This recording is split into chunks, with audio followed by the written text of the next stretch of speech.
am not one to tiptoe around the fact that we are all going to die. We are all going to die, and if you're a quilter, one of the concerns we often think about is our fabric. There's kind of 3 schools or camps that people generally fall into. The first camp, it's the most pleasant one, and if you happen to be in it, we're all jealous.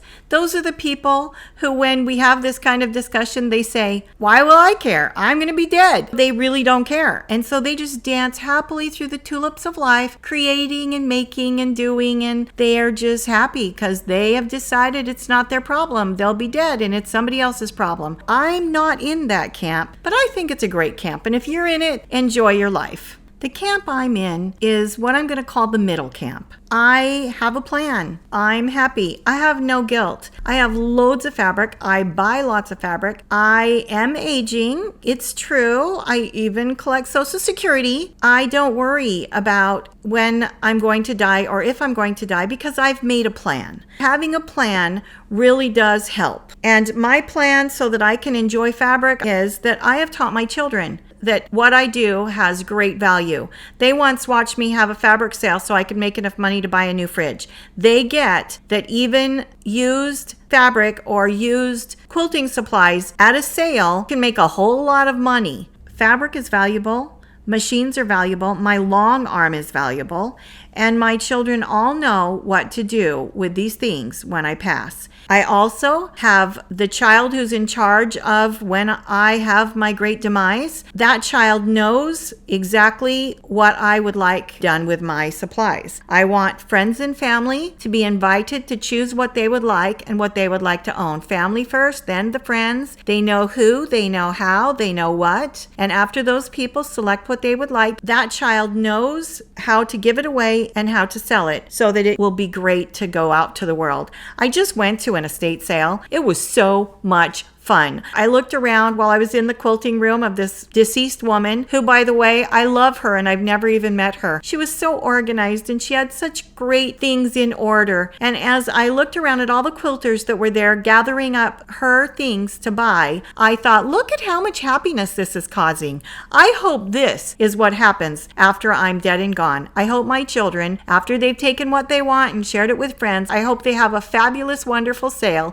and quilters from all over the area get to come in and bless their own lives by buying inexpensive things. I bought 77 spools of thread, 2,000 to 5,000 yards of quality, never used thread for $2.30 a spool. And I bought quite a bit of yardage, only 16 yards actually, but 63 cents a yard is what it turned out to be. I really, really hope that at my great demise, I get to bless the lives of the community in that way. The third camp is the one where you know you're aging, and maybe you have 10 more years, maybe you have 12 more years, maybe you even have 15 more years. You just don't know, but you feel yourself aging and you feel your health getting worse, and so you start worrying. You worry that you shouldn't buy anymore, you worry that you have too much. I think that if you are in this camp, it is important to listen to yourself. Follow your feelings. If you're worried due to your age or your health, then just start gently sharing it with those you love.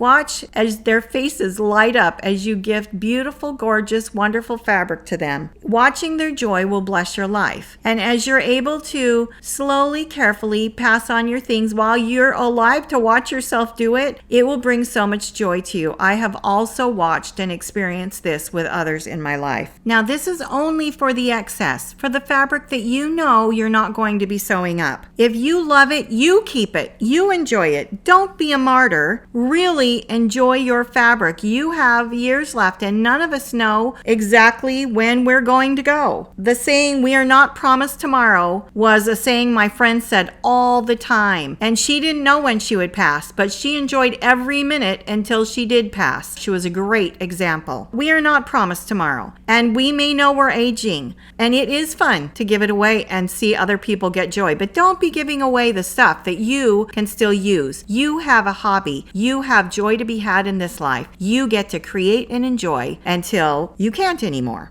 The last thing that is important to do, no matter if you're alone or if you have your friends and family, is to maybe write all of this on a piece of paper, because it's easy for the loved ones we have to forget. And if they're in mourning, they may just be overwhelmed. So write on a piece of paper. Sit down, do it right now. Write what you would like to have happen. If there are things you care about that you want certain people to have, whatever instructions you would like to have, decide what you would like to do with your fabric. If you want it donated to a certain cause that would really benefit from it, then write all of that down and include it with your will or your trust and make it part of your estate planning. And I do believe as you prepare, it will calm you down and you won't worry anymore.